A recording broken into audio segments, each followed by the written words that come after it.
Gandang araw mga kababayan, mga kasimpleng buhay. Ito naman po yung aking bagong nilinis na aking pagtataniman ng mga gulay. Ayan po. Oh. Bali, nag-time na po ako ng talong. Direct planting po ang ginawa ko. Pero tigagalawang buto po ang ginawa ko. Tapos, ililipat ko po yung isa sa another na lilinisin ko dito. Bali, dito po ako sa ilalim ng nyuga nagtanim ng talong. Doon po sa kabila sa may umuusok na itatanim ko yung balinghoy. Ito po yung balinghoy. Ayan po. Kasi ito po, pagka tag-ulan ay hindi ito naabot ng tubig. Kaya dito muna ako nagtanim. Dahil doon sa dating pinagtaniman ko ng talong ay naabot ng tubig. Kaya nangamatay siya.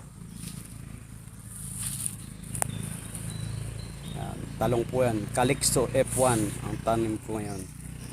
Hopefully po maging maganda ang tubo. At mataba naman po ang lupa rito. Ayan po yung mga tinabasan ko na. Tabing kalsada lang po yan. Lilinisin ko rin po yan. Gagamasin. Para sa mga tatanim pang balinghoy at okra. Dito talong pa rin po yan. Diyan papunta dyan talong.